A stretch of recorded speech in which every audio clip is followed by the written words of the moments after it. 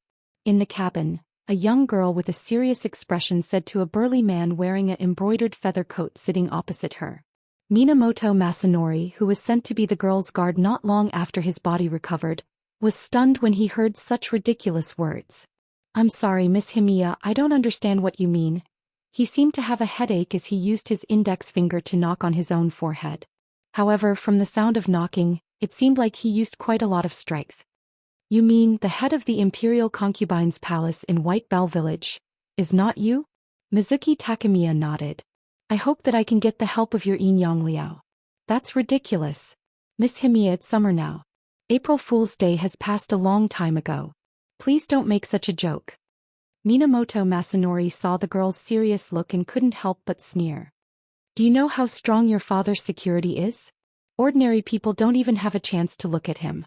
Not only that, he also applied for several first-class Yin Liao masters to be his bodyguards to prevent himself from being cursed.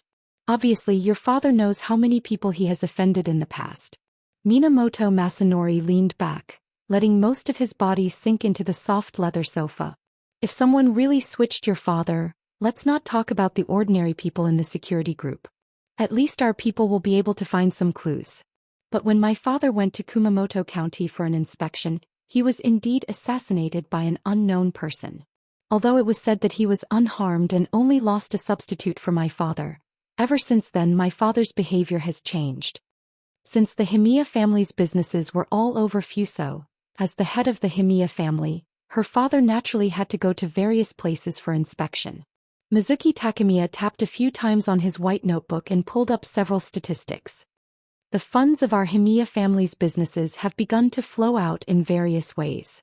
In just half a month, more than 1/5 of our businesses have become empty shells. This is no longer an ordinary capital operation, but a purposeful emptying of our Himiya family. I don't understand this kind of thing, but please forgive my rudeness, Miss Feigong. Your father is a tyrant. Once he makes a decision, no one can change his mind no matter how many people there are. In the past few years, your father used a lot of nonsense to revitalize the Feigong family. Although some of it went down the drain from the current situation of the Feigong family, many of his decisions were correct, which further strengthened his prestige. Now that the global economy is a bit sluggish, you should know that your family's business has shrunk quite a bit. So in my opinion, he's just planning to repeat what he did in the past few years." Speaking of this, he seemed to be thirsty. He took out a bottle of drink that came with the plane, took a big gulp, wiped his mouth and continued, "At the same time, you should also know how cautious your father is about his own safety, right? During every inspection, it was almost always his stand-in at the front, while he himself hid behind the bodyguards and Yin masters. That's why the stand-in died when he was assassinated, because the bodyguards and Yin masters were mainly protecting him, not the stand-in. But if I remember correctly, our family invested a lot of money to build a new internet center in Kumamoto County, and almost all of our online products are born from there. Like you said, my father occasionally becomes more stubborn, especially when he sees a technical product that he likes. At that time, even if it's just an inspection, he will personally show up. In his words, only by talking to the product in person can he determine the function and effect of the technology and product, and position it in the market." At this point, the girl wisely stopped. Obviously, she meant that the stand-in that was killed was likely the real head of the Himiya family. "But these are only your guesses. We can't come to this conclusion based on guesses alone." Minamoto Shinjing was still unwilling to believe it, and his large head kept shaking. "Unless you have conclusive evidence, I won't believe it." "I don't have conclusive evidence, but there are still a lot of suspicious points, such as..." The girl hesitated for a moment but continued. "For example, my father is a bit indecent when it comes to women.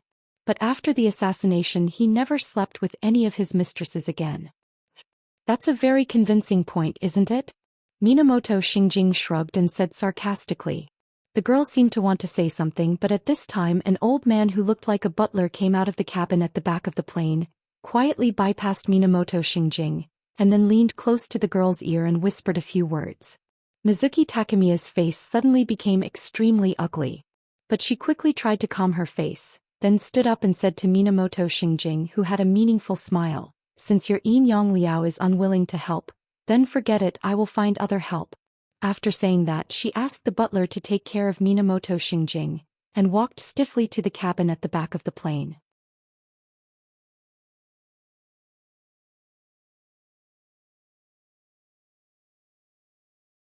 Chapter 136.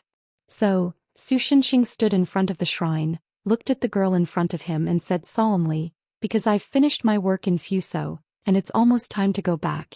But how can you leave at a time like this?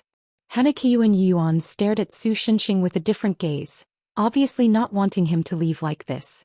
In a place like a corridor behind the shrine, Emily was expressionlessly eating a mayonnaise-flavored scallop while looking at the two. Chihaya has been promoted to a god, and the monster in the dry well is finished. I have no reason to stay here anymore. Su Shinjing turned around, leaving only his back to the girl. But I still have a lot of things to tell you. The girl hesitated for a moment, then raised her head as if she had made up her mind about something. No need to say anything. Su Shinjing smiled valiantly. I know you don't want me to leave, but Fuso is not my hometown after all. Don't want you to leave. You destroyed 5 national treasures and you still want to run. Hanakyu and Yuan took a few steps back, then ran up and kicked Su Shinjing's lower abdomen. Then she knelt on the ground, holding her foot and moaning. This guy's abdominal muscles are actually harder than iron. Be reasonable, I've already helped you guys stick them with cement. Su Shinjing, who was completely unaffected by the girl's attack, said with his eyes wandering. How are they glued? They've completely turned into a so-called postmodern sculpture, okay? The Iron Throne. Who would want the Iron Throne that is more than 90% made of cement? Let me tell you, I'm not boasting, but if I really want to compensate for those things, Su Shinjing puffed out his chest and said with a proud face, I don't have money. I'm not boasting. While Hanakyu Yuan and Su Shinjing were having a friendly interaction, Asahi Sakurakanji suddenly walked over from Tori and said, Goddess Ma, someone is coming up the mountain path. You'd better avoid them. Isn't that Chihaya's girl? It's not Chihaya-sama. Lord Chihaya said that he has to deal with the student council today, so he'll be a little late. Asahi shook his head. It's the student council president of Huanghua. Oh, is that the guy that Chihaya has been talking about? The guy who skipped work for a few days? Because Shinshan Qian had been talking about the president who had been on sick leave for several days during lunch break. Even Su Shinjing had heard about him. Yeah, but I don't know why, but she's wearing casual clothes now, Asahi said with a puzzled look on his face. Anyway, it has nothing to do with me. Su Shinjing stretched lazily and then slipped into the shrine. He also took Jasmine, who was nibbling on the shellfish obediently like a hamster, into the shrine. Then I'll be going first. Knowing that she wouldn't be able to get anything out of Su Shinjing today, Hanakyu Yuan gave up. After saying goodbye to Asahi, she disappeared as if she was wearing an invisibility cloak. Although Asahi Sakurakanji knew that it was the power of a curse that only distorted light to achieve the effect of invisibility and could only deceive ordinary people, he was still envious of her. After a while, Wu Yejin arrived at the Shiranui shrine, breathing heavily. Wu Yejin-senpai, are you here to pay your respects? Asahi Sakurakanji immediately greeted her and asked. If I remember correctly, you're called Asahi Sakurakanji, right? Wu Yejin glanced at Sakurakanji and immediately matched him with the name on the student list. Yes, is there anything I can help you with? Asahi Sakurakanji couldn't help but feel a little nervous. It's actually not a big deal. Wu Yejin hesitated for a moment, but finally gritted her teeth and asked, although it's a little rude, but do you know a guy called Su Shinjing? Asahi Sakurakanji's first thought was, oh no. Lord God has been exposed. However, before she could cause a commotion, Wu Yejin immediately added and comforted Asahi, don't be afraid, he's an old friend of mine. I'm just here to ask him for help. A friend from the mythological era. It shouldn't be a problem to call him an old friend, right? Wu Yejin thought to herself. An old friend? Sakurakanji had never heard Su Shinjing mention this before, so she was completely confused. However, after thinking about it for a moment, she decided to trust him. Even if he had any ill intentions, Lord God could easily deal with him. Thus, she brought Wu Yejin to the inner room of the shrine. The inner door of the shrine was a very traditional paper door. When Sakurakanji opened the door to the inner room, she found Su Shinjing hugging Emily and sleeping soundly, while Emily, who was being used as a bolster, was innocently munching on a shiitake. Although she had gotten used to the intimacy between Su Xinxing and Emily, Sakura Kanji still felt a little shy and awkward when she saw her. Then she vaguely heard the girl behind her muttering in a broken tone. No wonder. Not interested. Lost. Because she felt that Wu Yejin seemed to have fallen into a very sad and bleak state. Asahi didn't dare to disturb her. She just ran to Su Xinxing and shook him awake. What's wrong? School over. I feel like I just fell asleep. Su Xinxing asked sleepily. No, you really just fell asleep. Asahi helplessly leaned over to Su Xinxing's ear and told him about Wu Yejin's visit. Thus, Su Xinxing's eyes fell on Wu Yejin. Yo, I vaguely guessed it was you 2 days ago at the hospital. How have you been these years, Dachshund? Although everything happened last night to Wu Yejin, Su Xinxing had already spent nearly 5 years. He had even lost a lot of hair. Su Xinxing felt a little emotional when he suddenly felt like a friend from the past. Don't call me Dachshund. It's okay. Wu Yejin subconsciously replied but immediately reacted. No, Sukun, I need your help. Okay, Su Xinxing bared his teeth and said, are you going to hack Tensho or Tsukuyami this time? For the first time, Wu Yejin had the feeling of, is it really okay to ask this guy for help? She rubbed her face and continued, well, my best friend is in danger. Can you help me save her? Best friend? Su Xinxing suddenly came to a realization and hammered his palm. Oh right, you are a lesbian. Asahi quietly took a step back and distanced himself from Wu Yejin. Wu Yejin subconsciously wanted to refute, but on second thought it didn't seem wrong, so she nodded straightforwardly. Since it's an old friend who asked, I have to help. Where is she now? Su Xinxing said straightforwardly. Lord God, don't tell me you want to use this opportunity to escape from Miss Hanaquin's debt collection? Asahi had a suspicious look on his face. You're overthinking it, Asahi. Haven't you heard of the saying, friendship is magic? No, Asahi answered firmly. After the interaction between the two came to an end, Wu Yejin said that she didn't know where Mizuki Takemiya was. However, she had some of Mizuki Takemiya's personal belongings on her, and there was his fresh scent on them. Can I ask why there are women's underwear with blue and white stripes in this pile of personal belongings? Su Xinxing's mouth twitched. Spoils of war. Wu Yejin turned her face away. Why is the 100,000 Concubines Sister Fan Club having a quiz contest? Just how free were the students in this school? However, with this pile of Mizuki Takemiya's fresh, personal belongings, he could use the tracking talisman and Emoli to determine the general location of Mizuki Takemiya. The rest was to go there. After splitting the world according to the coordinates pointed out by Emoli, Su Xinxing passed through the world crack and found himself on an uninhabited tropical island. The lush vegetation and the hot and humid climate told the story without reservation. All that's left is to find that girl called Mizuki Takemiya. She should be nearby. Once we find Emoli, help me locate the Shiranui shrine and we'll go straight back. Also, don't run around here. If you get lost, I'll have a headache. Emoli? Noticing that there was no response, Su Xinxing turned around and found that there was only an empty beach behind him. Damn, Emoli didn't come with us? Shiranui Shrine. Miss Emoli, aren't you coming with us? Asahi looked at the slowly closing space crack and asked Emoli, who had finished eating and was drinking green tea. Wu Yejin also had the same confused expression as Asahi Sakura Kanji. I don't like the hot weather. It's okay, the landlord will take care of it. She put down her teacup and tilted her head, probably.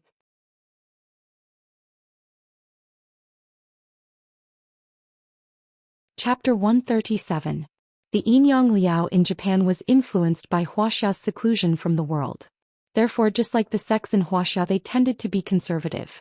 Of course, this had something to do with the fact that 80 years ago Inyang Liao was instigated by the national fanaticism and was beaten to a pulp by the secluded forces in Huaxia. Unfortunately, most secluded sects had a rule of not interfering with the change of political power in the secular world. They only guarded their own territory. Otherwise, the atomic bomb wouldn't have existed. Today, however, a blonde Caucasian man appeared in the reception room of Inyang Liao. If he was a member of the inner world in Europe, his identity would definitely be recognized by the coat of arms on his chest. It was the coat of arms of the Livonian Knights. The secular world generally believed that the Livonian Knights were a branch of the Teutonic Knights, one of the 3 major European knight orders, after absorbing the remaining members of the Sword Saint Knights. But in reality, the Sword Saint Knights were the main body of this reorganized knight order. After the 14th century, the Livonian Knights began to fade from the public eye. This was because they began to live in seclusion. They inherited the legacy of the poor knights of the Temple of Christ and Solomon, also known as the Templars, which disappeared in the 12th century. They became the main force of Europe against the supernatural creatures in the inner world. "Hello, Knight James." Tsuchimikado Motoki, who arrived late, greeted the Caucasian man sitting on the sofa. "Would you like some wine? My friend brought it back from Burgundy. The quality is pretty good." "No need, Mr. Tsuchimikado." The Caucasian man replied stiffly in awkward Japanese. "I still have work to do. I can't stay here for too long." "Oh, that's a pity." Tsuchimikado Motoki didn't seem to feel sorry at all. He just said perfunctorily. If it was a grand knight from the Livonian Knights, he might have been more enthusiastic. But this guy was neither a grand knight nor an important figure in the Livonian Knights. He came to Enyang Liao without even making an appointment. How rude. If it weren't for the fact that the Livonian Knights and the Vatican wore the same pants, Enyang Liao would have lost his temper long ago. Then I'll get straight to the point. I wonder if Mr. Tsuchimikado has heard of the Illuminati? James didn't know if he didn't notice Tsuchimikado Motoki's expression, or if he didn't care, but he told Tsuchimikado the purpose of his visit. After listening for a while, the originally careless Tsuyumiman's expression became more and more serious, but his face also gradually became serious. It turned out that the Vatican had recently made an unexpected discovery during a routine investigation. There was a secret organization that was plundering the wealth of the surface world by unscrupulous means. It just so happened that those fellows were rather high-profile in their actions. Once they were discovered by ordinary people, they would immediately kill them to silence them. They did not have the sense of secrecy that ordinary people of the inner world would have. But as the investigation deepened, something even more chilling happened. The organization called the Illuminati seemed to have spies and moles in many national and private supernatural organizations. This made the Vatican deeply uneasy, and at the same time, they gave up on the idea of fighting alone and decided to join forces with other forces to solve the problem. The religious conference was held for this. Because the representative of your country left too early, and the others didn't keep it a secret. Maybe there are spies from the Illuminati in your country, so His Majesty the Pope didn't tell them the truth. I can only express my sincere apologies on behalf of myself. James stood up, put his left hand on his right chest and bowed slightly. That's it. I have something to do, so I'll take my leave. After sending James away, Tsuchimikado Motoki's face, which had a formal smile, suddenly turned cold. After a moment of silence, he picked up the internal phone on the table and called his assistant. Get someone to sort out the recent financial situation of the major consortia in Japan. Give me all the abnormal ones. Yes, Sir Head. The Illuminati. Interesting. Let me see how capable you are. Putting down the phone, Tsuchimikado Motoki sneered and walked out of the brightly lit reception room. Parting line. Su Shinshing was facing one of the few huge tests in his life. Why, is there an icy lobster here? He lay on the shore and looked at the clear water. He was confused. Because he was allergic to seafood, he shouldn't be able to eat it. But the problem was, it was a fresh icy lobster. And it was such a big one. Thinking about the price of this guy in the seafood store, if he missed this chance he wouldn't be able to eat it anymore. Damn it. Saving people is more important. In the end, Su Shinshing could only endure the pain and leave with tears flowing down his face. Although he was confident in Mo Li's magic and Qin Xingyan's tracking talisman, he didn't see the person Wu Yejun was looking for after coming to the island. Not good. If I can't do what I promised, it's too much of a failure. If only my perception was stronger. Su Shinshing anxiously spent 10 seconds running around the uninhabited island, which was not much smaller than a normal town, but he still couldn't find the person. Just when our protagonist was at his wit's end, he faintly heard something falling from the sky. So he looked up and saw half of the planes and Mizuki Takemiya, who had fainted from fright. He didn't expect the situation to be so bad. If Emoli was here, it would be fine. After all, that girl could fly. But Su Shinshing wasn't good at catching people in this situation. Logically speaking, if he stood on the ground and caught the person, The impact was no different from falling directly to the ground. And if he jumped up to catch the person, the damage was equivalent to being hit by a piece of iron with the speed of his falling and Su Shenxing's jumping speed. To be honest, Su Shenxing didn't want to recall the scene he had experienced before, because it was quite troublesome to wash clothes. There was only one way to safely catch the other party, and that was to jump to the point where he could touch the other party and begin to fall. After ensuring that he caught the other party, he would use the method of stepping on the air to slow down until the falling force would not cause any harm to the human body. It's time to show my real skills. Su Shenxing patted his face and whispered as if to encourage himself. Then he looked at the girl who was falling rapidly from the sky and jumped with all his might.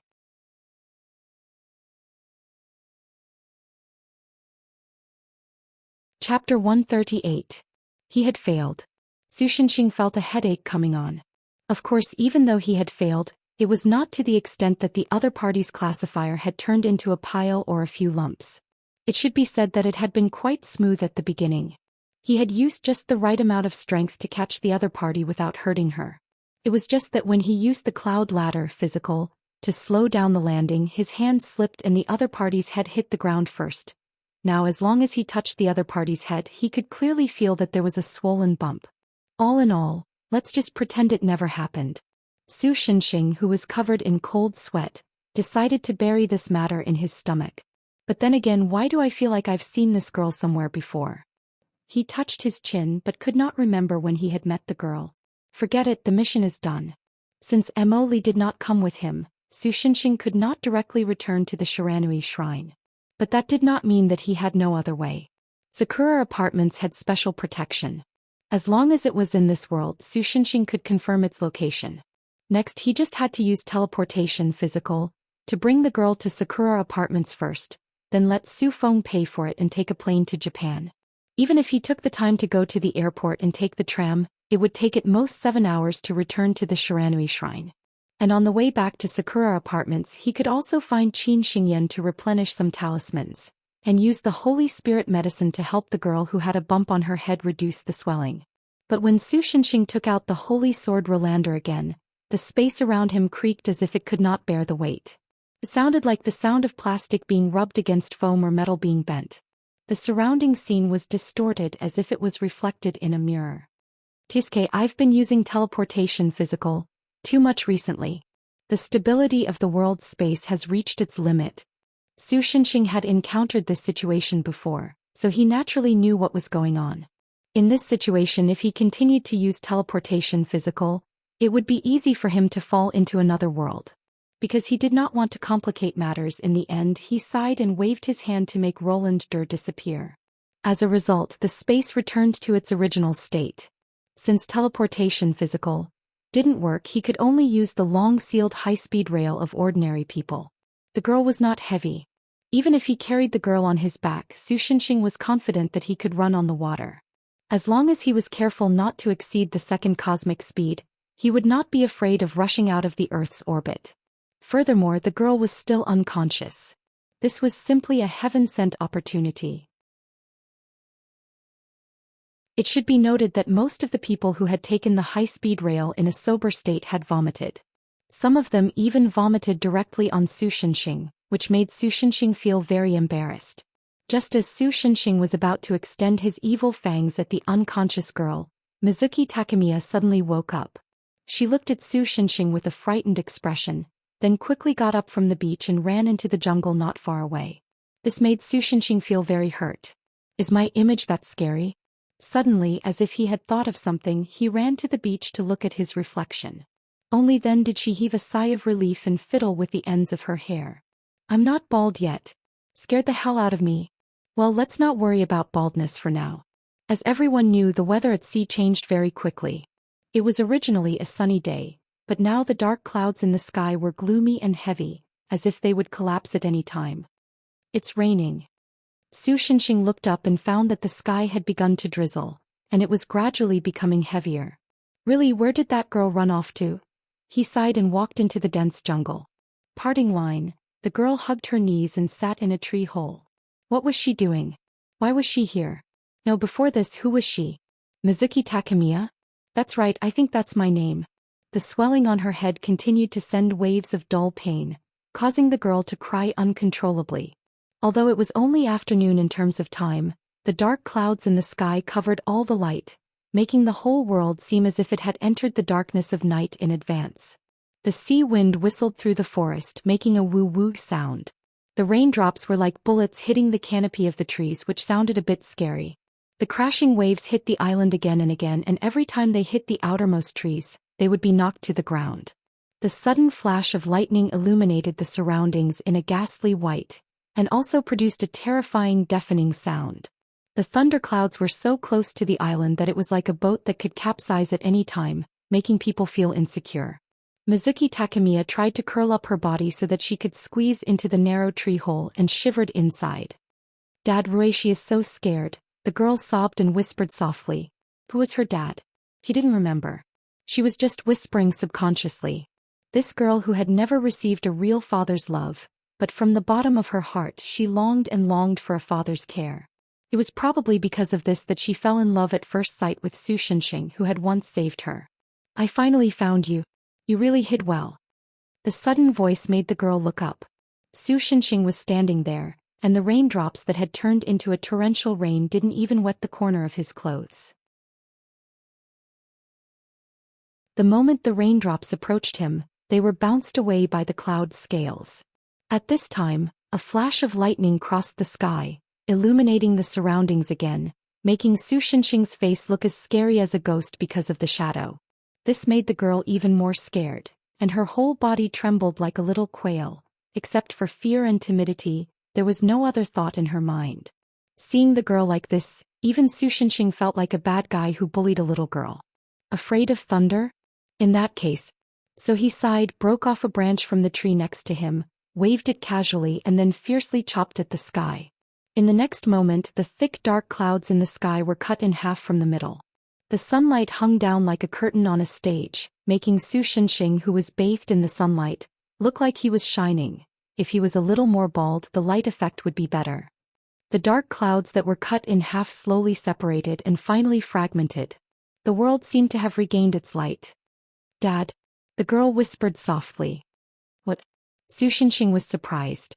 But at this time the girl had already rushed over.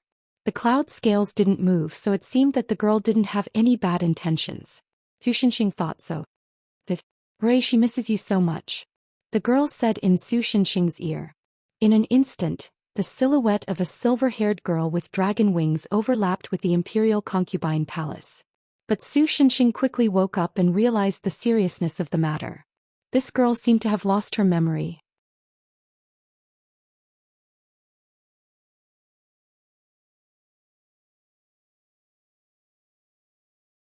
Pretty things like fur or feathers were all caught by Su Shinshing one by one under the girl's instructions. Of course, it was different from being caught by Bear Grylls. In the end, except for the little rabbit that became barbecued meat, the other creatures at least kept their lives.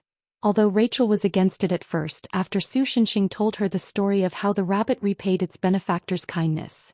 The strange fairy tale where the rabbit jumped into the fire to feed its benefactor.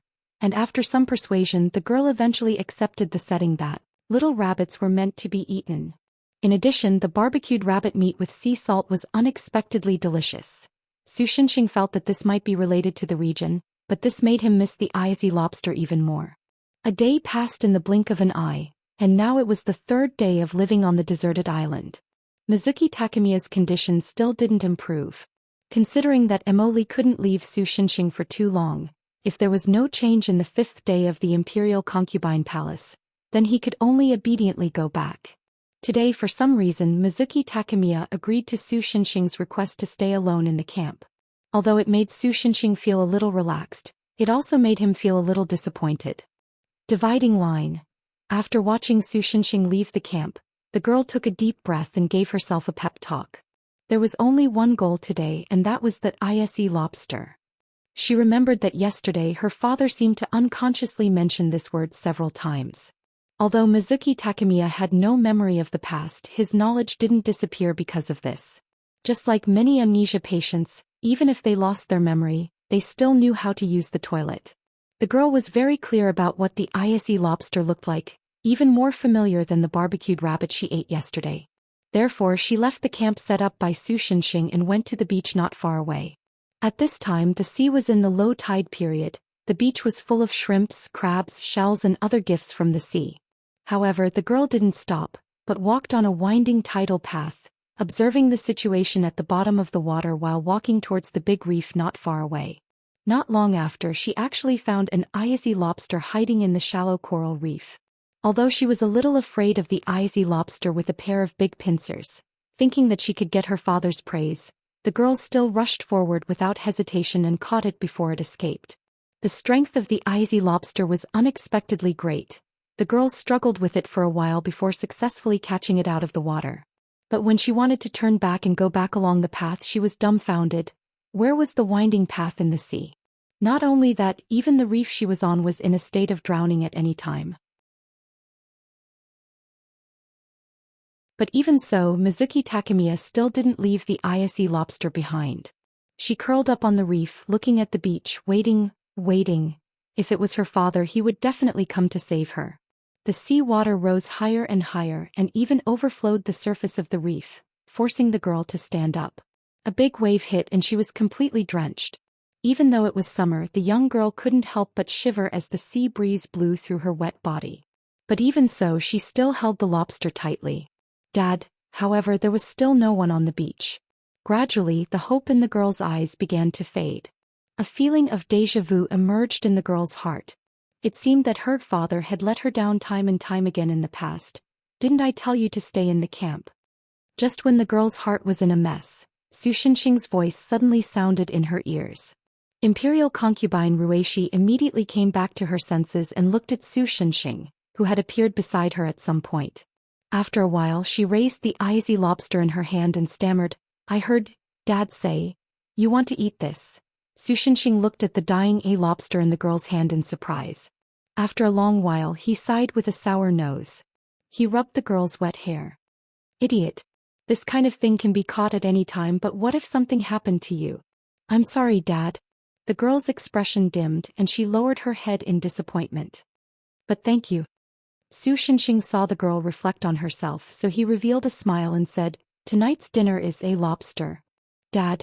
Ruishi raised her head in surprise, and then threw herself into Su Shenxing's arms. "I like you the most." On the fourth day of living on the deserted island, Su Shenxing's whole body swelled like a pig's head because of a severe seafood allergy. But this wasn't the most serious problem. Perhaps because her body was wet from the waves yesterday and she was exposed to the cold wind for a long time, Ruishi had a high fever since last night.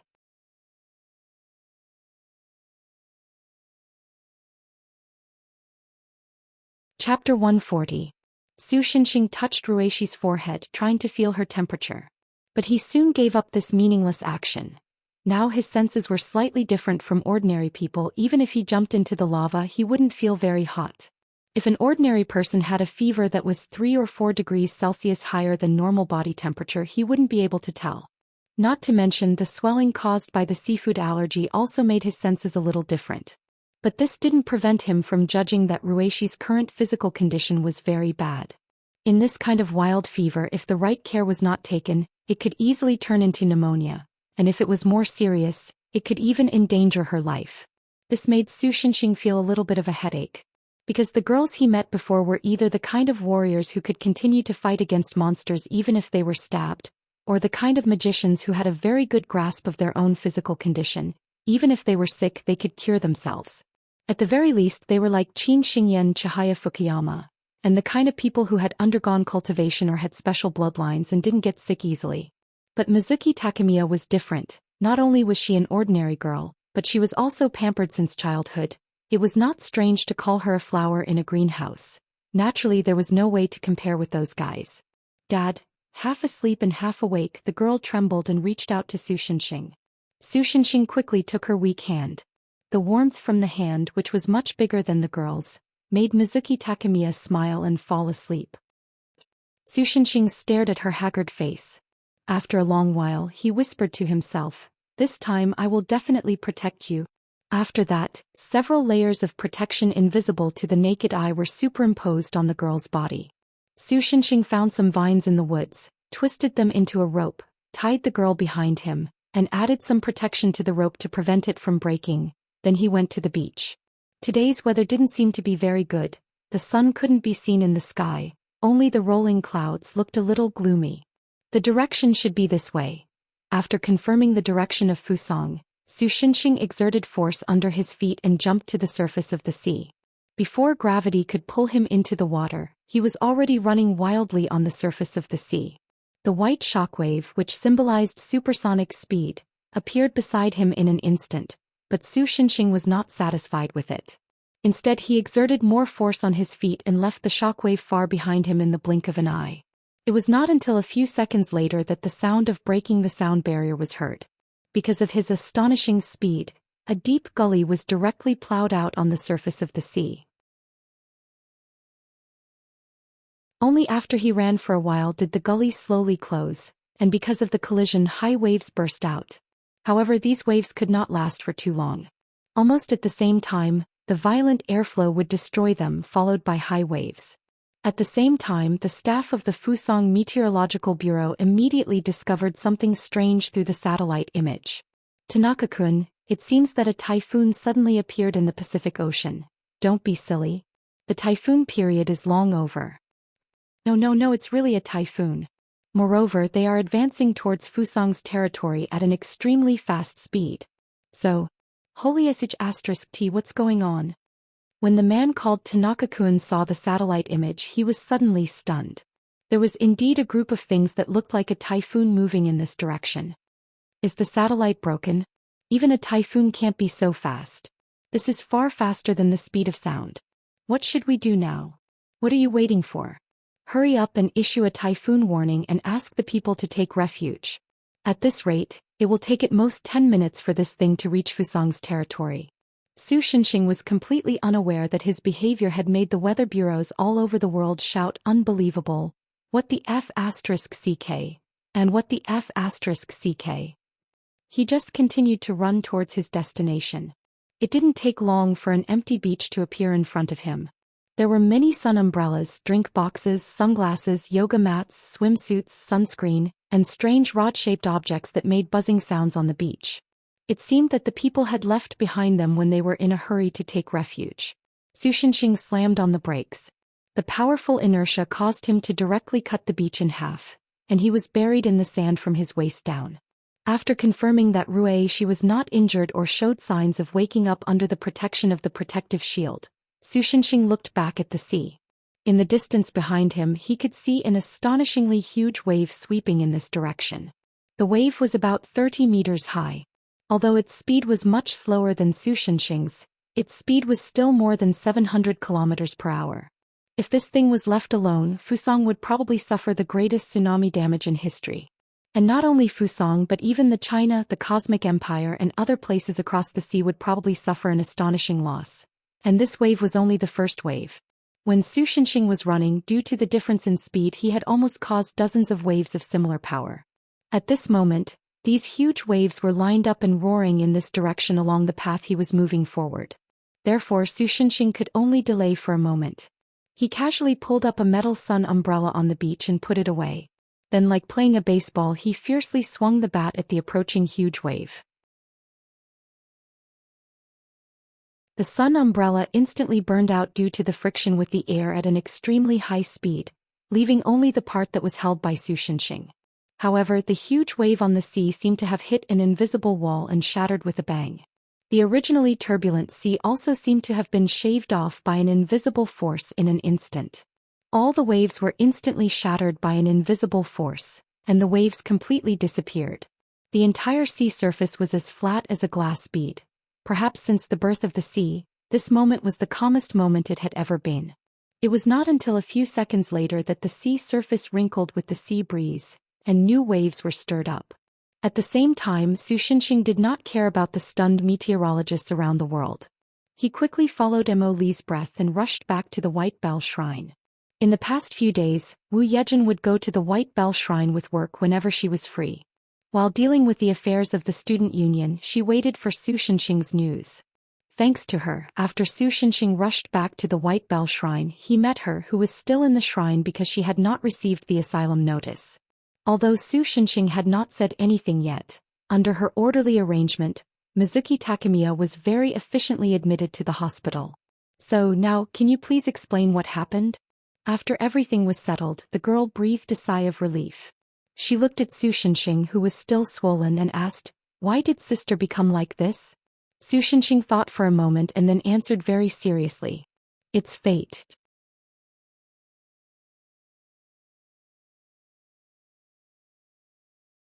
Chapter 141. First, after the typhoon warning was cancelled, the hospital returned to normal operations. As the daughter of the Himiya family, Mizuki Takemiya naturally stayed in the intensive care unit. "Your daughter's condition has stabilized. She should wake up soon." Outside the ward, the doctor in charge of Mizuki Takemiya's treatment said to the tall and thin middle-aged man in front of him, "But to be able to survive such a tragic plane crash and only suffer some superficial wounds, it can be considered a miracle. Thank you for your concern. You can go do your work. I'll take care of her myself," the tall and thin middle-aged man said in a rather formal way. "Then I won't disturb you, Mr. Himiya." The doctor hesitated for a moment, but in the end he decided not to offend the head of the Himiya family, who was in the limelight, and left with a few nurses. After their figures disappeared around the corner, the middle-aged man's face suddenly turned cold. He opened the door and walked into the luxurious intensive care unit. Looking at the girl lying quietly on the bed with her eyes closed and her breathing steady, he snorted coldly. The famous Minamoto Gensei is nothing more than this. He couldn't even kill a little girl. As a master of disguise and disguise, his strength was generally not too strong. Not to mention other things, just the Inyang masters of the Himiya family who were hired by his predecessor from the Inyang Shurtao could easily kill him. Therefore he was most afraid of his identity being exposed. After learning from Minamoto Gensei that Mizuki Takemiya had begun to suspect him, he got rid of some of the people who were asked by Mizuki Takemiya to investigate. He didn't expect that as the main culprit, Mizuki Takemiya not only did not die in the plane crash, but also mysteriously returned to Japan. Naturally, this made him a little uneasy. If you didn't pursue the truth and acted like a good child, maybe I wouldn't have done anything to you. Now it's a pity that your face is gone." The man sneered coldly in a low voice. As a practitioner, he naturally wouldn't use a clumsy method to get rid of concubine Rueishi, who was a thorn in his side. He stretched out his hand, and a white creature that looked like a ferret but had a pointy head like a fox came out of his sleeve like a wisp of smoke. For a spirit-branded retainer, this was a relatively inferior species. It was even inferior to Su Shinshing's spirit ghosts. For an ordinary practitioner, it was not much more difficult to treat a spirit-branded fox than to kill a mosquito.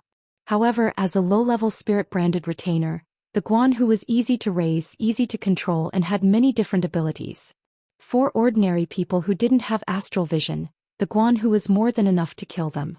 Unlike ordinary spirit-branded retainers, Guan foxes had almost no physical attack power. The only way they could kill humans was to possess them and suck their life force like parasites. The disadvantage was that this method of killing humans took a long time to take effect, and it was easy to fail once discovered. The advantage was that the Guanhu was easy to use, and almost every onmyoji had a Guanhu. Even if an expert knew that the victim was killed by a Guanhu, they wouldn't be able to determine who the murderer was. Currently, Mizuki Takemiya was in a deep sleep. Even if her life force was sucked away, she wouldn't notice it due to physical discomfort like an ordinary person. She would definitely die in her sleep. However, something happened that shocked the middle-aged man. Just as his Guanhu was about to possess Mizuki Takemiya, it seemed to plunge into a sea of fire. Its entire body suddenly burst into flames, and after a few screams that ordinary people wouldn't be able to hear, it was reduced to ashes right in front of the middle-aged man's eyes. What's going on? The middle-aged man's eyes widened in shock. He couldn't understand what had just happened. What was even more unexpected was that the sudden change alarmed another existence in the room. The ghost spirit named Xiaoxi by Su Shinxing watched everything coldly from the ceiling. Then it disappeared into the ceiling. Just like that, it left the hospital and flew in the direction of the Shiranui shrine. Damn it, could it be that my predecessor left some sort of protective measure on this stinky girl? The middle-aged man gritted his teeth as he looked at the sleeping girl with a peaceful expression. No wonder Minamoto Morisijin didn't kill this brat directly. Unfortunately, he was overthinking. The reason why his Guanhu couldn't affect the girl was that the protection that Su Shinshin casually cast on Mizuki Takemiya was still in effect. Minamoto Mori Seijin didn't kill the girl directly, probably because he wanted to satisfy his villainous desires. If the Shikigami can't do it, then I can only use spells. The middle-aged man took out a palm-sized parchment scroll from his pocket. He removed the rubber band on it and unfolded it. Then he chanted the runes on the parchment. This was a treasure that he obtained after assassinating a famous collector. It was said that he found it in the underground ruins of the Navia Peninsula. After passing through many hands, it fell into the hands of the collector. The parchment scroll itself was a supernatural item. According to the classification of supernatural items by the Livonian Knights, this thing should be a black magic item. As long as one chanted the words on it while holding it, one could use the corresponding spells. It was simple and convenient. The only downside was that after each spell was used, the words on it would disappear. It wasn't a metaphor but a literal meaning. The runes on the parchment would really leave the parchment and fly up into the sky like a balloon and disappear. If one was a scholar, they would definitely study the parchment scroll while finding the ancient spell technique incredible. However, for a person like the middle-aged man who was opportunistic, he had no interest in the academic value of this thing other than its practicality. Bjork. Gist. The god of thunder descends upon the white birch. However, it was useless. After casting the spell on the girl, not only did he not receive any feedback, but the parchment scroll also exploded into pieces. The man's face darkened. No matter how slow he was, he could still sense that something was wrong. He didn't have much time to hesitate. Although it would be troublesome to deal with the aftermath, he still decided to use physical attacks to get rid of the girl. Since the doctors and nurses were able to give the girl intravenous drips and injections, it seemed that Rueishi's mysterious protective power had no resistance to physical attacks. Don't blame me. The middle-aged man's expression was ferocious. He pulled out the obsidian dagger hidden in his pants and stabbed it towards Mizuki Takemiya's chest.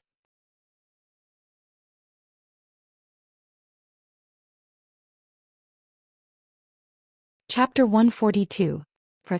After a strange cracking sound, the obsidian dagger, which could theoretically pierce iron, broke into 3 pieces. Impossible. The middle-aged man looked at the obsidian dagger that he had forged with a special method. His heart ached, but he was also very surprised. Injections and intravenous drips were fine, but when it came to him, the dagger was useless? This was discrimination.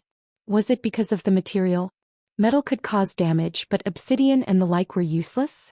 With this thought in mind, he went to find a fruit knife and tried it, but it still couldn't cause any damage to the sleeping girl.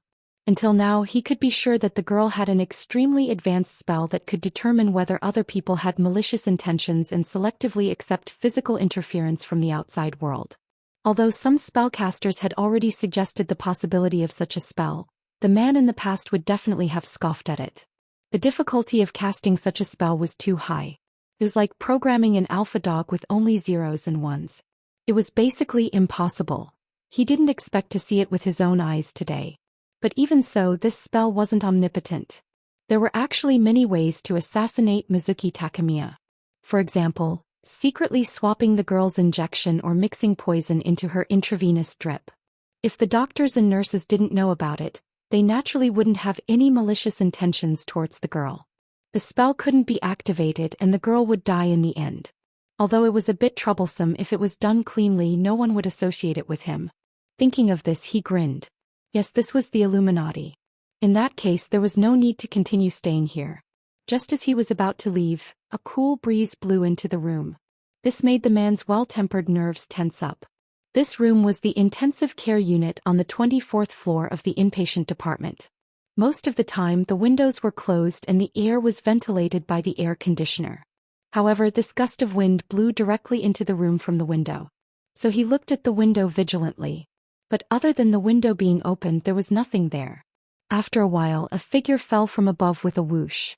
It was as if someone had jumped off the roof of a building. The man with sharper hearing than ordinary people clearly heard that the figure seemed to be shouting something when it fell. Chinese.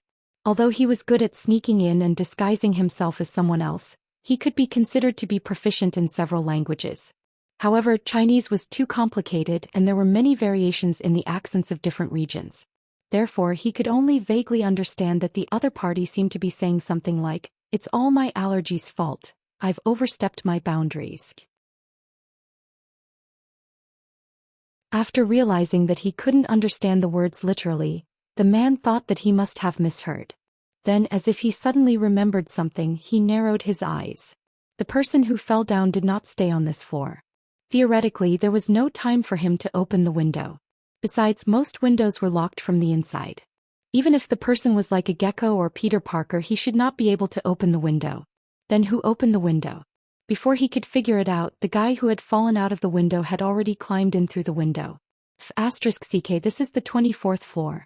Even if there really was a Spider-Man in the world, it wouldn't be so fast for him to climb back up after just falling down. The young man who came in through the window patted the dust off his body, then looked at the man with a righteous face and shouted, "Who are you?" Wait a minute, isn't this the wrong script? No matter how you look at it, I should be the one asking this question. The man who had his lines stolen was stunned for a moment. Then he calmed himself down and replied, "I'm the current head of the Imperial House Hariman Geelong. Who are you?" "I'm just a janitor passing by." The young man continued to answer righteously. "Who are you trying to fool? What kind of janitor is able to climb back up to the 24th floor after falling down from the roof?" The man was speechless. However, he was not an idiot. Naturally, he knew that the young man was much stronger than him. Moreover, his trump cards, the goatskin parchment and the obsidian dagger, were both useless. If he fought the young man head-on, he might be killed instantly. So he decided to play dumb and stall for time. "Who the hell are you? Why are you here?" The man quietly put his hand into his pocket and pressed a few buttons on his phone to call for backup. Then he questioned the other party. "Because it's too troublesome to explain, so let me beat you up first. *CK, don't you have to introduce yourself before starting a fight? This guy doesn't play by the rules." The man who had disguised himself as Imperial House Hariman Geelong felt that he was really *ket up. However, even if he was no match for the young man, if the young man really wanted to fight, he would not sit still and wait for his death. At this moment, the door of the room opened from the outside. "Mr. Imperial House Hariman, I heard that you're here to visit Miss Imperial House Hariman." Tsuchimikado Hariman pushed the door open and entered. As soon as he entered, he saw the two people who were originally staring at each other looking at him. The strange look in their eyes made his hair stand on end. After he calmed down, he realized that other than the head of the Imperial House Hariman, the other person seemed to be the substitute god from Huaxiao who had appeared at the White Bell Shrine. "Tsuchimikado Hariman, you came at the right time. I suspect that this guy is plotting against the Imperial House Hariman. Help me take him down." When the man who had disguised himself as Imperial House Hariman Geelong picked up Tsuchimikado Hariman, he was startled, thinking that the latter had called for help. However, when he realized that this was not the case, he immediately rolled his eyes and provoked him. "Mr. Imperial House Hariman, I think there must be some misunderstanding here." Seeing Su Shinxing's half-smile, Tsuchimikado Hariman hurriedly said, "What a joke! If they were in an open space, he would have a 30% chance of fighting the young man. However, in this narrow room he was a thin and weak on Myoji, and he had to fight with a guy who was so strong in close combat that he could defeat Minamoto Shinjing with a single kick." To be honest, Tsuchimikado Hariman also had a headache about Su Shinxing. Previously, during the sword theft incident, he had placed all his bets on this god. In the end, the swords were indeed taken back. However, the 5 national treasure-level divine swords were all broken, and this guy had even used some cement from God knows where to paste them together into a postmodern art. He had almost been beaten up by his superiors. And this time he had inexplicably gotten into a conflict with the head of the imperial concubine family. This was really too worrisome. In 2 days he might as well get someone to bring him back to Huaxia so that he wouldn't continue to harm Fuso. "Tsuchimikado Hariman, I'm very disappointed in your Inyang Shirtao." Seeing that Tsuchimikado Hariman didn't seem to have any intention of standing up for him, the man immediately patted him on the shoulder with a pained expression and said earnestly. This made Tsuchimikado Hariman respond with an awkward smile. Su Shinxing simply ignored them. He went to the bed and checked on Mizuki Takemiya's current condition. "Wait, what are you doing?" Completely unaware of Tsuchimikado Hariman's embarrassment, the man pointed at Su Shinshing and shouted arrogantly, "Stay away from her." Even Tsuchimikado felt that Su Shinshing's behavior was too rash. Even if you have a shameful relationship with her daughter, you can't show off your love in front of her father. Isn't this courting death?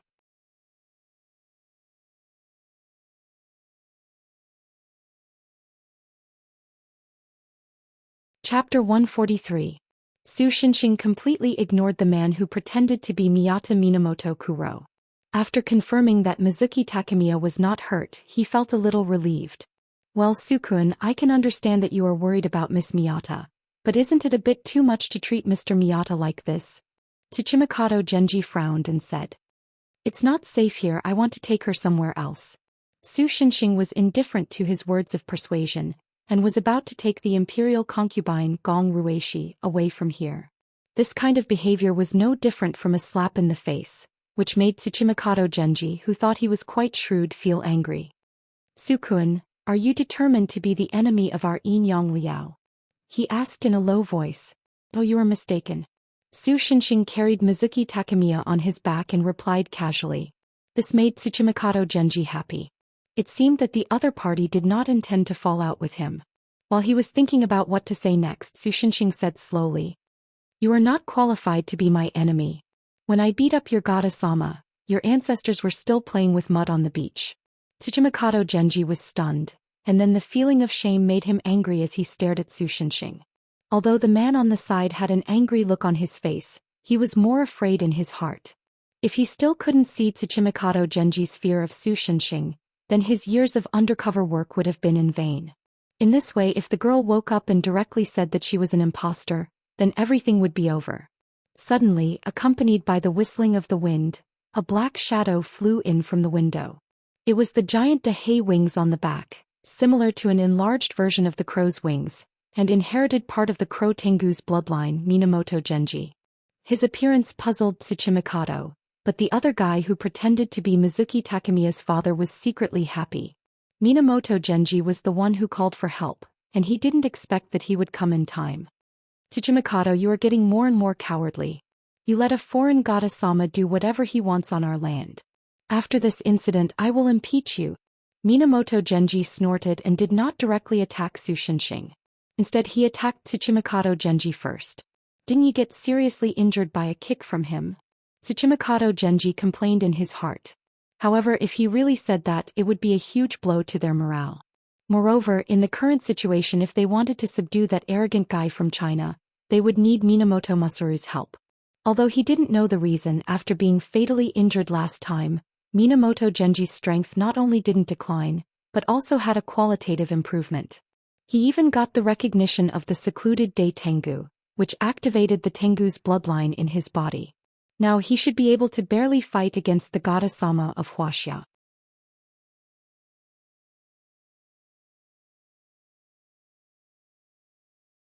But Su Shinshing had an expression that said, "The wind is too strong, I can't hear you." Thus, Tsuchimikado Genji decisively used a forbidden spell to forcefully invite the owner of this string of beads to the modern world. This string of beads came from the Herculean Gata-sama, who was one of the strongest Gata-sama in Japanese mythology. Although his combat power couldn't be compared to Susanoo, who was known as the strongest Gata-sama in Japan, or the martial Gata-sama, who was known as the martial Gata-sama. However, one of the two Gata-sama had yet to be successfully invited, and even his existence was a problem. The other Gata-sama had mysteriously disappeared, and even his position was floating. "Lowly mortal, since you have my keepsake, then I will do one thing for you. State your request." The Gata-sama's tall and sturdy body suddenly appeared in the room, and he spoke in a muffled voice that sounded like thunder. "Please help me subdue that Mr." Tsuchimikado Genji pointed at Su Shinshing, who was coldly watching from the side by the window. The Gata-sama turned around and his eyes met with Su Shinshing's. In the silence, the Gata-sama's face became more and more unsightly, and a lot of cold sweat seeped out of his forehead. Suddenly he held his chin with both hands and screamed like a young girl who saw a mouse, and then with a bang he disappeared. "Excuse me. Were all Gata-sama so unreliable?" In order to summon the Gata-sama, Tsuchimikado Genji, who had sacrificed at least 10 years of his lifespan, almost spat out a mouthful of old blood. Seeing that you have treated me well before, I will tell you a piece of information. Su Shenxing saw that the goddess-sama had actually escaped and couldn't help but smack his lips. Although I don't know the situation of this girl's family, I feel that a guy who wears a strange human skin mask on his face is definitely not her father. Wa. Tsuchimikado Genji looked at the man who was disguised as the imperial concubine, Miyajihara Kuro, in surprise. The latter was one step ahead of him and ran towards the door. He had already seen that the strongest in Fusang and the descendant of the heavenly dog were no match for the young man with thin hair who came out of nowhere. At this time, it was completely useless for him to use flowery words to confuse Tsuchimikado Genji, because the other party could completely ignore his words and directly defeat him. When the time came, there would be as many ways to test the authenticity of the skin on his face as he wanted. But before he could touch the door handle, he felt a pain in his ankle and his whole body fell to the ground. Looking down, he found that the fruit knife he had used to stab Mizuki Takemiya was stuck in his ankle at some point. Understood, I will investigate carefully. I am sorry about today's matter.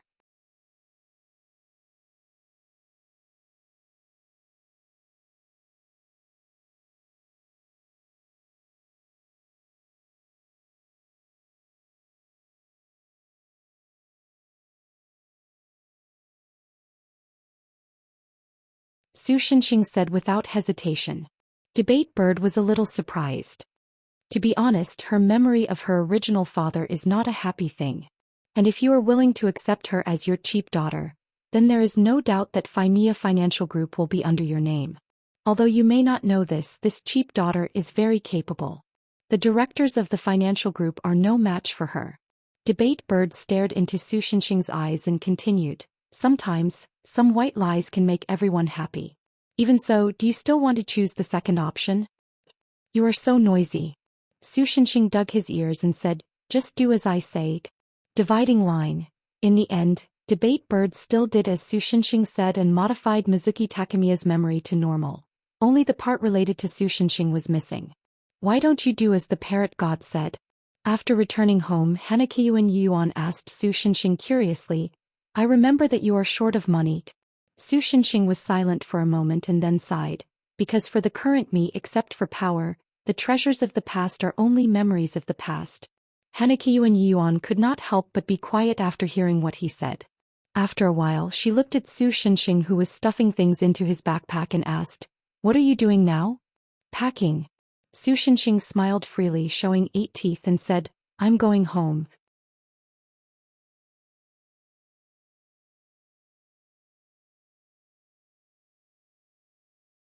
Chapter 145. Xiao Jingyi who was driving yawned loudly. Senior, did you not sleep well last night? Fang Xiaoqing couldn't help but ask curiously. More or less. Taking advantage of the red light, Xiao Jingyi wiped his eyes with his free hand. Although he had asked Su Shenxing to give him protection recently because of the increasingly rich spiritual energy in the house, it had become more chaotic. Other things aside, Xiao Jingyi would lean on the sofa in front of him every day when he came home. Then it would twist its body like a huge caterpillar and ask in a low and rough voice, Master, do you want to eat first, take a bath first, or fuck me first? While making poor Xiao Jingyi feel nauseous, he regretted buying this fake leather sofa more than once. Thanks to them, Xiao Jingyi hadn't slept well for several days. I heard that drinking a glass of milk before going to bed can improve the quality of your sleep. The girl kindly suggested. Is that so? Xiao Jingyi yawned again and answered casually. In his current situation, sleeping pills might be more effective than milk. She found that Xiao Jingyi didn't seem to want to talk about this topic, so Fang Xiaoqing, who was beginning to understand the situation, tactfully changed the topic. Speaking of which, are we going to the city museum now? What's the job this time? Some time ago there was an exhibition in Fusang and it seemed to be quite a big deal. There was a special exhibition of national treasures. The people at the top felt that Huaxia is a great country with a history of 5,000 years. Eat my socialist money attack. Oh, this is good for political achievements and so on. They also organized a traveling exhibition and the current stop is Jiangjin. Xiao Jingyi cheered up a little and explained to the girl. Because the exhibition includes some exhibits that may be supernatural objects, our special case investigation team was asked to cooperate with the security personnel. What about the case we were investigating before? Fang Xiaoqing frowned and asked. Before this sudden job, the members of the special case investigation team, mainly her and Xiao Jingyi, were investigating a missing person case. At first they thought it was just some problems left over from the previous serial kidnapping case, but during the investigation, other victims appeared. Obviously this was a new case. Unfortunately, without Su Shenxing, Xiao Jingyi and the others not only couldn't contact the Earth God to seek clues, but even the investigation was difficult to carry out smoothly.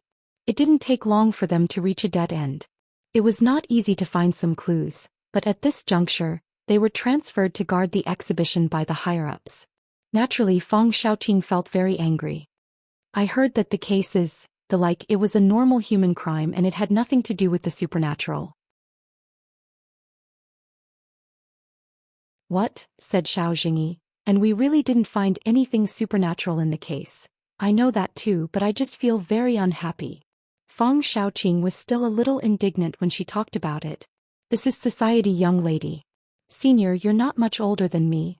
I just have a tender face, but I'm actually quite old, right? But I still don't have a girlfriend. Life is hard. Xiao Jingyi's face was full of tears. Dividing line. When they arrived at the city museum, Su Feng and Antares were already there talking to an old man. Oh, you're finally here. After seeing Xiao Jingyi and the others arrive, Su Feng waved to them. This is the curator of the city museum, a famous historian in Jiangjin, Mr. Yuan Yuzhuang. Oh, Mr. Yuan. Xiao Jingyi and Fang Xiaoqing hurriedly greeted him. However, the old man just nodded and turned his gaze back to Su Feng. That's it, team leader Su. I still have a charity auction to attend, so I won't chat with you anymore. After saying that, he left in the car, not giving Su Feng and the others any chance to talk. Team leader, how did I offend Mr. Yuan? Xiao Jingyi scratched his head, feeling that the old man didn't seem to like him. It's not that you offended Mr. Yuan, but that old man doesn't like our special case investigation team. It's said that because he's an extremely firm materialist, he has never seen any supernatural phenomenon in his life. So he doesn't believe that there is such a supernatural power in the world. Therefore in his eyes we're almost the same as scammers. Su Feng didn't care about this. As a member of the super administrative office, he had seen many people who had the same understanding as Mr. Yuan. In short, let's go take a look at the things we're mainly protecting this time. With that, Su Feng led the two of them into the museum, leaving only Antares, who was playing Capsule Monster Go on his phone, guarding the door. As a native of Jiangjin, Xiao Jingyi had naturally been to the city museum before. However, there were obvious changes in the museum now. The most eye-catching thing was that the armillary sphere that originally stood in the middle of the museum had been replaced with a huge stone, and there was a sword stuck in the stone. The style of the sword was somewhat similar to the Yuwang sword, but the material used seemed to be more exquisite. It looked shiny and didn't feel like an antique at all. A young girl was placing a nameplate on the stone. Xiao Jingyi glanced at it and found that the words Yuanrong sword were written on it, but the description below was too small to read clearly.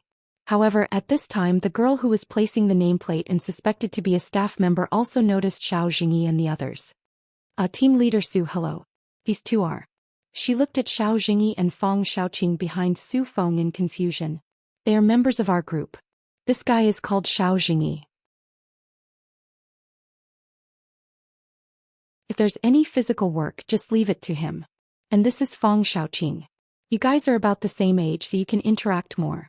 Su Feng introduced them as if they were familiar with each other, then said to Xiao Jingyi and the others, this is the main person in charge of this exhibition, Miss Yuan Xiyu. After everyone got to know each other, they chatted about various issues. Not long after, the topic of conversation turned to the Yuanrong sword. That's a lie. Yuan Xiyu waved her hand. The Yuanrong sword was lost in the Han Dynasty. This is an ancient sword that was unearthed not long ago. After carbon-14 identification, this thing was at the earliest an item from the Republic of China.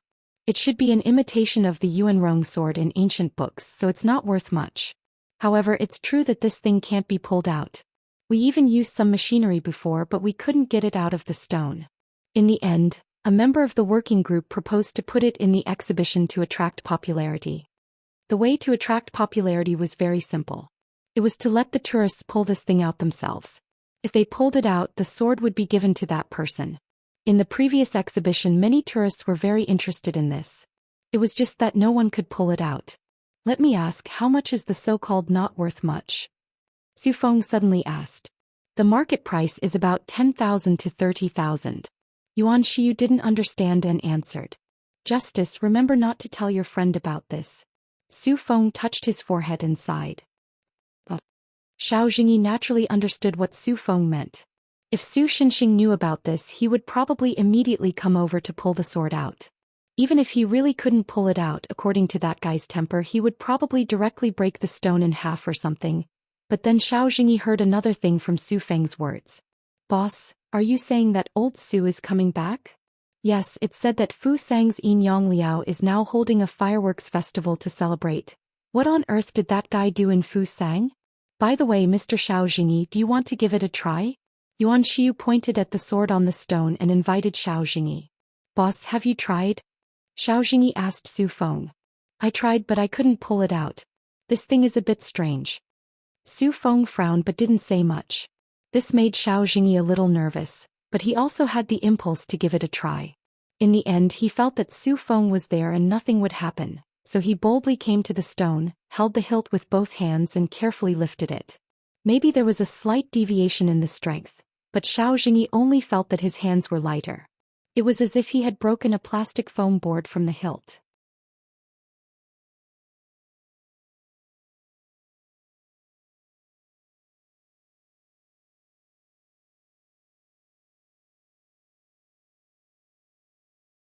Chapter 146. After being stunned for a long time, Su Feng patted his head. By the way, the criminal police brigade still has a meeting. Then he turned around and was about to leave. Wait a minute. Xiao Jingyi wanted to cry but had no tears. He shouted at Su Feng, didn't you say that this thing can't be pulled out? Nonsense, you didn't pull it out either. It's just that I broke it. Then can I get reimbursed? At least it's a work injury or something. Injury my ass, the bureau doesn't have any surplus food recently. Su Feng grinned and showed a toothache expression. In short, don't even think about it. Fang Xiaoqing looked at the two men with a puzzled face and asked strangely, although I don't quite understand what's going on, it's just a small matter that Senior Xiao damaged the exhibit, right? At most you just have to pay for it, right? Don't make it sound so simple, I don't have the money to pay for it. Xiao Jingyi's momentum suddenly plummeted and he said weakly, now it's already very difficult for me to maintain my daily expenses with my little salary. Although Su Feng didn't really deduct his year's salary for the previous incident, it was still not enough. However, this didn't mean that Xiao Jingyi's life was very good recently.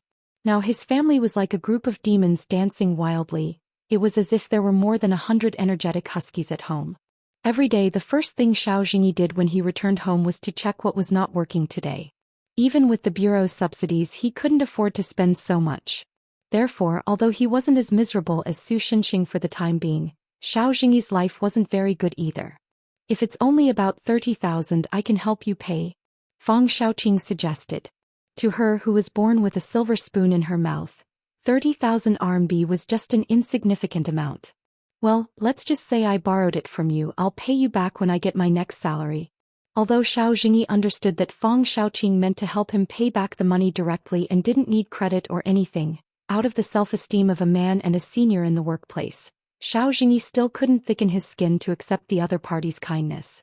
Senior, you don't have to mind it so much. Although Fang Xiaoqing wasn't clear about Xiao Jingyi's current situation, she could see some clues from his recent lifestyle. No, if I accept your charity so easily, then we can't even be friends. Xiao Jingyi shook his head solemnly. For some reason he thought of Su Xinxing who used to live in Ying apartment. Even when Su Xinxing was in the most difficult times he never asked for a penny from Xiao Jingyi. They only exchanged money when they were working. This was also why Xiao Jingyi admired Su Xinxing the most. He was well aware of Su Xinxing's power. If he wanted to make money he could easily get a large sum of money in a short period of time. At least there was no one in Jiangjin City who could stop him. But even so, even if he could only squeeze in the same bed with Lolita to warm himself at home, Su Xinxing didn't use any illegal means to get even a penny to improve his life. It was precisely because he had been with such a guy for a long time that even Xiao Jingyi couldn't help but be infected by him. Under his silly appearance he had his own pride. "You two over there don't do any office romance under my nose."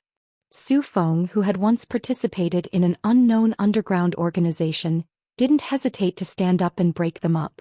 "If you continue to show off your love in front of me, Xiao Jingyi, starting tomorrow, you'll clean the toilet for me." "We're not showing off our love. Why do you want me to clean the toilet?"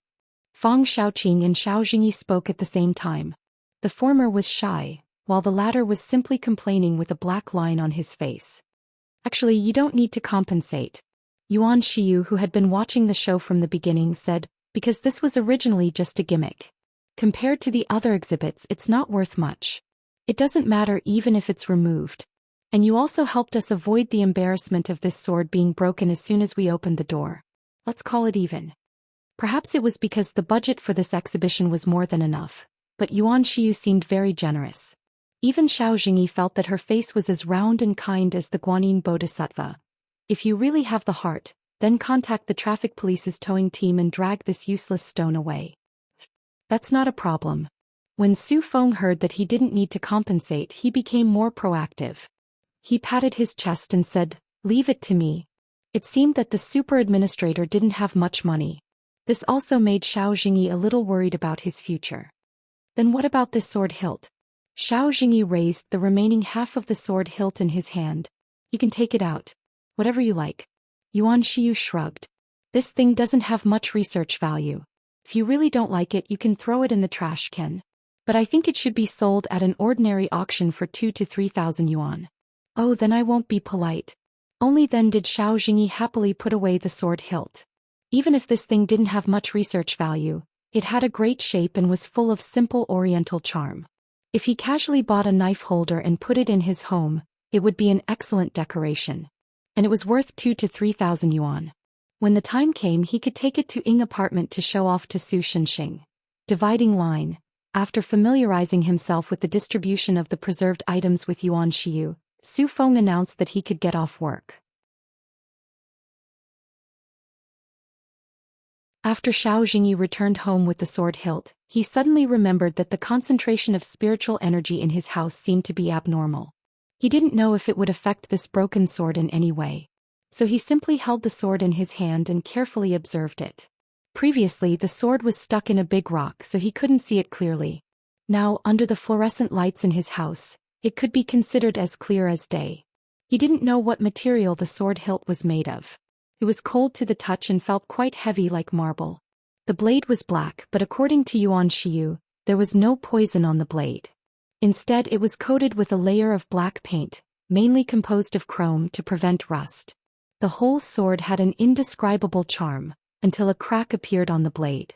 That broken mark suddenly appeared in the middle of the sword, giving people a strange and uncomfortable feeling. If an example had to be given, it was like suddenly stopping in the middle of urinating. It made people feel like they were in heaven and wanted to die. Just as Xiao Jingyi was about to carefully examine it, black fog suddenly began to overflow from the blade. Then, something came out of the sword along with the fog.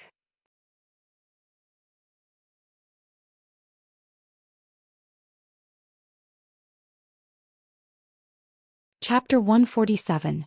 Although, in a sense, it was expected that something would come out of this kind of antique, Xiao Jingyi was still shocked when he actually encountered it.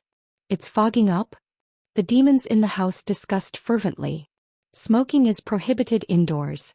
Microwave, who wanted to be a little boss, advised righteously. "Eat first, take a shower first, or..." The sofa quietly approached Xiao Jingyi's blind spot. "The air quality is really deteriorating recently." The refrigerator was as impassioned as a critic. At that time I pretended to be looking around. The TV switched to its favorite channel to entertain itself. Oh, supernatural phenomena are so scary. The table lamp and the rice cooker hugged each other and trembled. Seeing this scene, Xiao Jingyi immediately calmed down. No matter how bad it was, it couldn't be worse than now. In the black fog, a figure gradually took shape. If one had to describe her in one sentence, it would probably be a flat-chested version of Sadako. Its whole body trembled for a while, then it looked down at its hands and body, then noticed Xiao Jingyi in front of it. Without waiting for Xiao Jingyi to try to communicate with it, it opened its mouth and rushed toward Xiao Jingyi with a scream. "Mortal, give me your body." What the F asterisk CK? Fortunately, Xiao Jingyi didn't forget the skills he had trained in the police academy these days. He almost subconsciously lowered his head and rolled, avoiding the attack. Then the ghost-like thing directly hit the fake leather sofa that was about to approach Xiao Jingyi from behind. The sofa was like a girl who bumped into a mouse. It screamed shrilly and ran wildly in the small room. The room that was tidied up with great difficulty immediately became a mess. Xiao Jingyi, who was originally nervous because of the ghost-like thing, was suddenly speechless because of the supernatural scene in front of him. To be honest, the situation was not good. With such a noisy situation, there must be someone upstairs who would protest, right? Was he going to tell the other party that his sofa had gone out of control and was running around like an energetic Labrador, causing such a big commotion? If he really said that, he would probably be invited to the mental hospital for tea the next day. While Xiao Jingyi was running wild in his mind, the ghost finally broke free from the sofa's restraints and crawled out. You've actually raised so many demons. Looks like you're not a good person either. This way I won't have to worry about possessing your body. He didn't know what it had experienced on the sofa, but its originally smooth hair was now as messy as a bird's nest, and its neat clothes were also messy. As soon as it saw Xiao Jingyi, it gritted its teeth and pounced on him again. Although Xiao Jingyi usually had a good temper, he wasn't the kind of person who wouldn't fight back.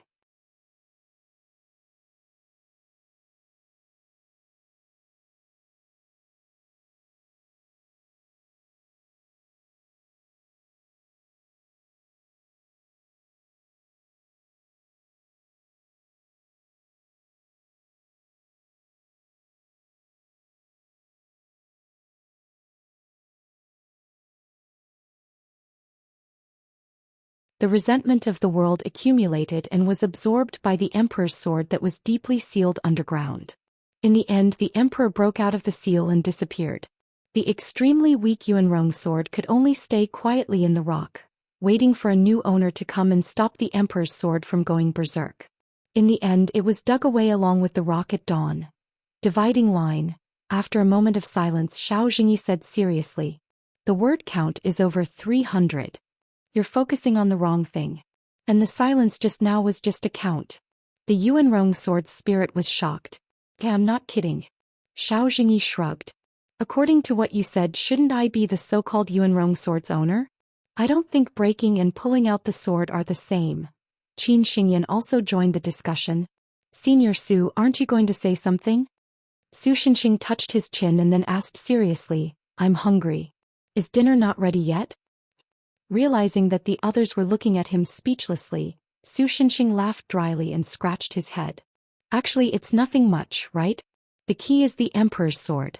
When it causes trouble, we can just go over and kill it, right?"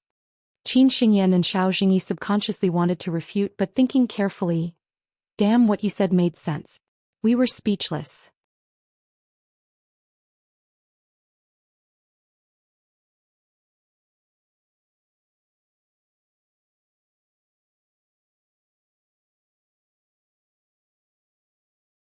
The plots of movies such as The Curse, Mall Street, and Midnight Balk that he had seen at his classmate's house suddenly appeared in his mind. Why did that guy always show him these horror movies? Yeah, you should calm down. You can't even speak properly if you keep acting like a coward. Seeing Chin Tua like he was about to die of a heart attack, the female ghost sighed helplessly and tried to speak in an amiable tone. "Father, mother, your child is unfilial and is about to die. That's why I said calm down, you coward." Parting line. When Chin Tua really calmed down and was able to talk to the other party, the female ghost was already exhausted. Her body became more transparent as if she would disappear at any time. "So you're not the female ghost but the immortal in this sword?" Chin Tua looked at the other party and said in disbelief. Until now, he finally had the time to look at the other party's appearance. The female ghost. Ahem. Immortal was indeed dressed like she had run out of a period movie. Unfortunately, Chin Tua couldn't tell the difference between the different dynasties of the Celestial Dynasty, so he didn't know which era her clothes were from. In addition, the female ghost's hairstyle was a combination of a bun and two ponytails. Paired with her snow-white hair, it unexpectedly didn't look out of place with her clothes. "That's right, that's it. You can get my help, you should be happy. Isn't I the Emperor's title?" Nonsense, in the era I was born it was just a normal title, it has the same meaning as I. Then can't you just call yourself I? Chintua secretly muttered in his heart. Of course he didn't have the courage to say it out loud. For this ordinary village child who was just scared to death, the female ghost and immortal were both existences that made him feel fear. Then, great immortal, what do you want to do? Haha, don't worry. As my discoverer, I will bring you endless wealth and supreme power. What you need to do now is cut your finger and drip your blood on my sword. That's right, it's the so-called dripping blood to recognize you as its master. Chintua was silent for a moment and then shook his head. No, I've decided to hand this sword over to the country. Why? The female ghost obviously didn't expect him to say that. Of course it's because it's scary. Chintua, who had never read a web novel before, was not familiar with this kind of plot, so he continued muttering in his heart. Oh, nothing. Also, even if I don't do it, I can get someone else to do it, right? Chintua, who was afraid that the female ghost would notice what he was thinking, immediately tried to cover it up. Unfortunately, only you, the discoverer, can see me and hear my voice, the female ghost said with a regretful expression. The female ghost showed a regretful expression.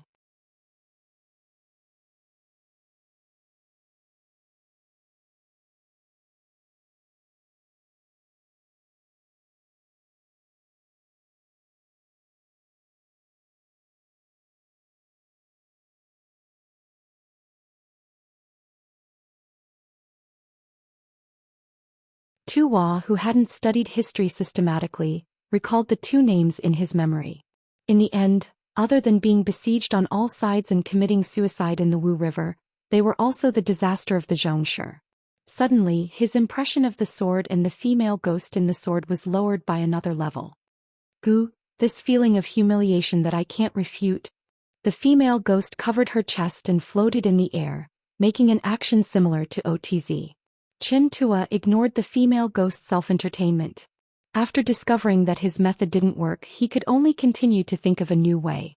If ordinary people could see the female ghost, it would be a good idea to open an exhibition and collect tickets.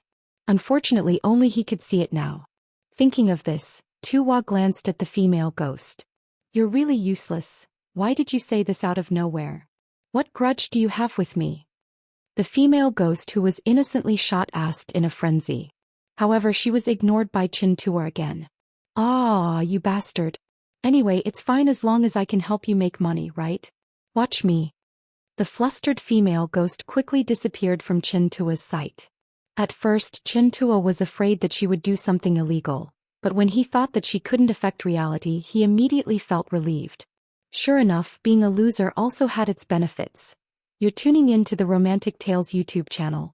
Don't forget to subscribe and join us on this journey to catch the most captivating stories.